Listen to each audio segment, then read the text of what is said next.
Salvate discipuli. Today's lesson is the second lesson in Chapter 4 of Latin for the New Millennium, Volume 2. And in this video, we are going to be learning the pluperfect active subjunctive for all the conjugations, including sum and possum. So again, just to remind you, the perfect system works the same way for all verbs. So if I tell you how to form the pluperfect active subjunctive for one verb, I've told you how to do it for all the verbs, okay? To form the pluperfect active subjunctive, you need the perfect active stem, you add esse, and then the personal endings. So you can think of this as, say, the perfect active infinitive plus the personal endings. So easy peasy, yeah? So I have the pluperfect subjunctive, active subjunctive, for a couple of paradigm verbs. So amo, amāre, amāvī, amātum. Obviously we have amāw, which is our present stem, plus esse, plus the personal ending. So amāvisem, amāvises, amāviset, amāvisemus, amāvisetus, amāvisent. Okay. Same for ago, agere, agi, actum. We have our perfect stem ag. So agesem, ageses, ageset, agesemus, agesetus, agesent. Okay. And again, perfect stem for sum, esse, futūrum, futūrum is foo. So fuisem, fuises, fuiset, so on and so forth.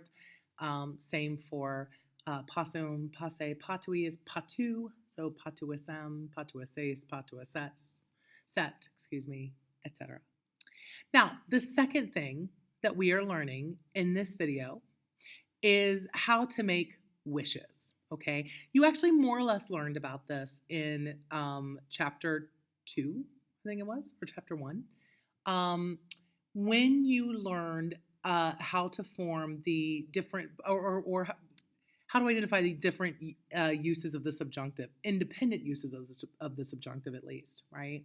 You learned the jussive, the hortatory, the deliberative, and then the optative. The optative is the use of the subjunctive that uses wishes. And sometimes you can have utinam for a positive wish or utinam ne for something that you wish not happen at the beginning of an optative, a sentence that has the optative subjunctive. But sometimes they're not there too. You can make wishes for the future.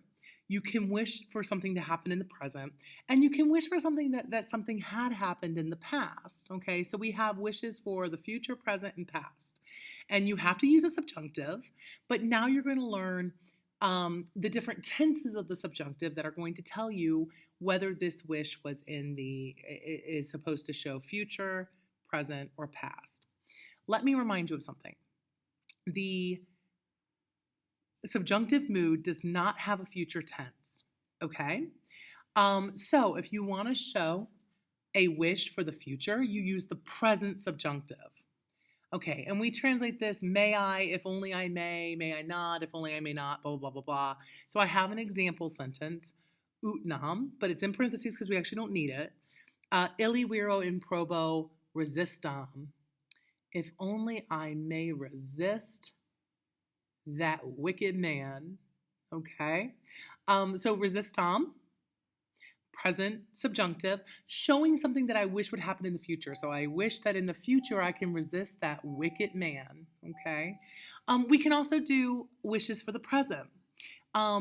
And we for present wishes, we use the imperfect subjunctive. We use the imperfect subjunctive because we can't use the present subjunctive because the present subjunctive shows future wish. So we translate the imperfect subjunctive, if only I were, if only I were not, so on and so forth. So utinam illi viro improbo resisterem. If only I were to resist that wicked man. So that's what I would hope. That's my wish for the present. We can also wish things in the past. Now, you might think you use the perfect subjunctive. Actually, you don't use the pluperfect subjunctive. And when you hear the translation, it'll actually make sense. A wish for the past uses the pluperfect subjunctive because it translates if only I had or if only I had not done something. So if I'm regretting a certain male friend, I could say utinam illi viro improbo restissim. If only I had resisted that wicked man. So you have to know the different tenses of the subjunctive to know whether your wish is for the future, for the present, or for the past. And that'll also change the translation. So keep that in mind as well. Okay, ladies, take good notes. I will see you in class, and I hope you have a lovely evening. Valete. You caught me right there at the tail end of me making the video. That's funny. I'm actually just